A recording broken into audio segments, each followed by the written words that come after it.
Bitcoin and Ethereum are not wrong or bad. They're just less capable. But there are some people in those and other communities who truly, truly do not want Cardano to succeed. And those people are not going to like what's coming next. We got an update from Charles on Friday, and he looked like a man who had just run 900 miles, but knows he still has 100 to go. Almost time to pop bottles, but not quite. Not quite. He looks like a dude who has worked very, very hard. He knows he's almost there, but not quite. And he told us a couple things. The first thing is, looks like everything's on schedule. Like we've talked about on this channel for a long time, I don't think people should really care whether this happens in August, September, October, November, December.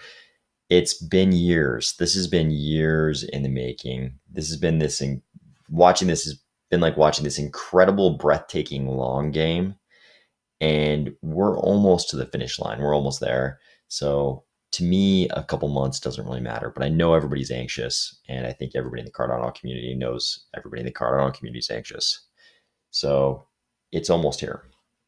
But Charles kind of he laid out a little bit of a redefinition. He said, "Look, there's two parallel things going on. We've got the hard fork combinator event. The Alonzo hard fork combinator event is actually the point when the node can run Plutus transactions. So the node would be capable of running Plutus transactions. Then we've got another parallel thing that is all the infrastructure around that for dApp development. So we've got the actual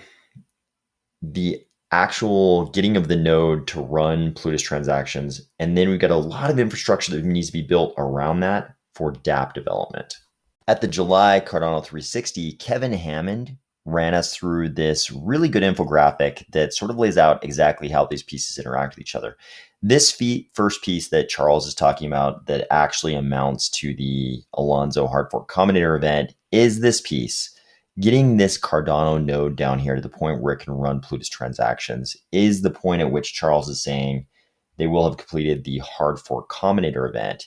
And everything else is kind of over on this side. So Charles is sort of dividing the world up into these on-chain pieces and these off-chain pieces over here. The reason why that distinction is important is because changes to the Cardano node actually require a fork. And that's going to be the Alonzo hard fork combinator event, of course. And all this stuff over here, all this infrastructure that's going to be built around the changes to the node to allow dApp development, all this stuff, none of it requires a soft fork or a hard fork. The really big piece of this sort of infrastructure half is this Plutus application backend, the PAB. And Charles says they're tentatively planning for all of this to sort of be completed around September 10th. That's just a tentative date. And it sounds like they're still talking about this Cardano node piece, the actual Alonzo hard fork combinator event happening at the very end of August. But I kind of think that we're going to end up with an actual Alonzo hard fork combinator event in early September. And then we would see the rest of the infrastructure pieces sometime later on in September. But Charles points out there's also going to be this long tail development on a lot of these infrastructure pieces. And that's kind of what we'd expect. We don't expect them to push out the hard fork combinator event and some kind of like minimal infrastructure around that for dApp development. And then they just sort of like wash their hands of it and walk away. Of course, they're going to be iteratively improving all these infrastructure pieces. The dApp development environment just gets better and better. And Charles also mentioned that there would be some things on day one that would be cool.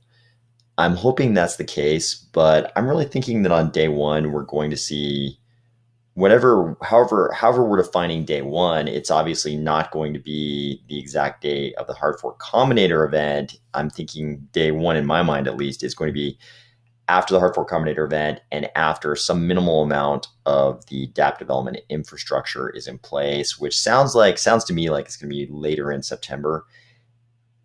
But I'm curious to see what we have on day one, but not as curious as I am to see what we have on day 365.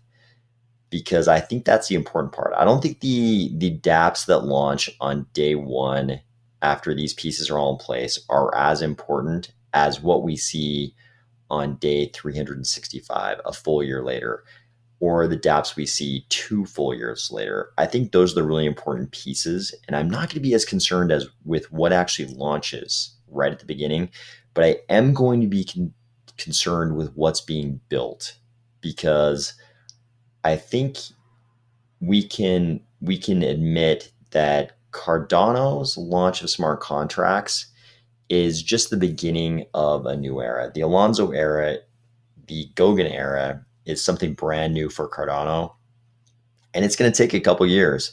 It's going to take a couple years before we have fully mature dApps on the Cardano inside the Cardano ecosystem. That's not to say there won't be cool stuff in 2021, but I'm more interested in what we see in 2022, 2023, because what's being built at the point when smart contracts are live, when we're in the Goguen era, I think what's being built and will sort of launch in 2022, 2020, 2023, if everybody's doing their job, those things should be better than things on day one, right? The dApps a year from now, 2 years from now, should be better than day one. And the user experience of the dApps that launch in 2021, hopefully in 2022 and 2023, they're better than they are in 2021.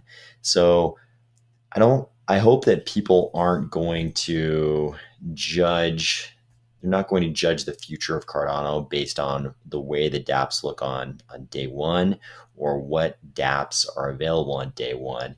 Because I think this has always been this amazing long game that IOHK and Charles and Cardano have been playing. And I don't think the long game ends with the Alonzo Hard Fork Combinator event. I think that's just sort of the beginning of the new era. Having said that, though, I think we are going to see the people who have been in full denial that Cardano was not a ghost chain, Cardano was not vaporware, they're going to go through this extremely accelerated trip along the Cardano denial curve. They're going to go from complete denial to this very salty anger stage with the launch of Alonzo. The second that smart contracts are live on the mainnet, that's going to dispel this myth that's been propagated by, I don't want to say the Ethereum community, but definitely certain people who are Ethereum maximalists. The way they've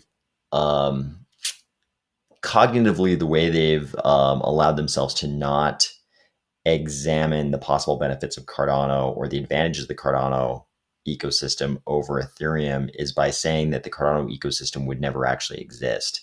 And the second we have smart contracts on mainnet, that myth is going to be dispelled. So this bounded rationality, the barrier to this bounded rationality is suddenly going to be broken through.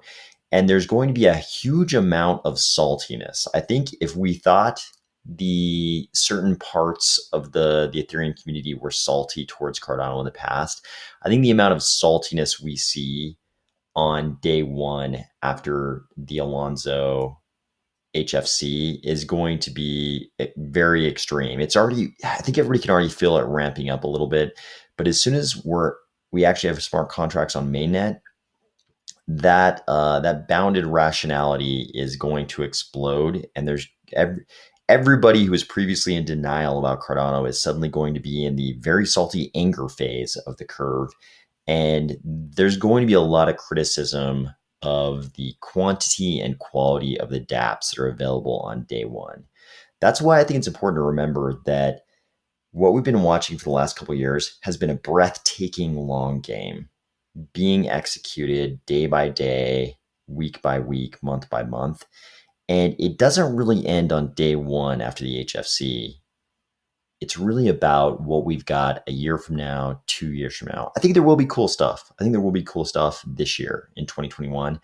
But I think things are going to be even cooler in 2022, 2023. And I think There's going to be a huge amount of saltiness thrown at us on day one, and probably there will be some legit criticisms. I mean, there's going to be a lot of comparing any version of anything that shows up on Cardano mainnet with the very, very mature version of that on Ethereum. And while they'll avoid talking about the fact that the version running on Cardano is running at fees, running on fees that don't make it broken, they're going to talk about things like the user experience and the amount of users, the number of users, all those things. That'll be how they dismiss the existence of Cardano, because before the big complaint was always it's vaporware, it's a ghost chain, it doesn't actually exist. Now it's going to exist, and they're going to move on to sort of these quantitative and qualitative comparisons, of brand new Cardano decentralized applications to their counterparts on their very mature counterparts on the Ethereum blockchain.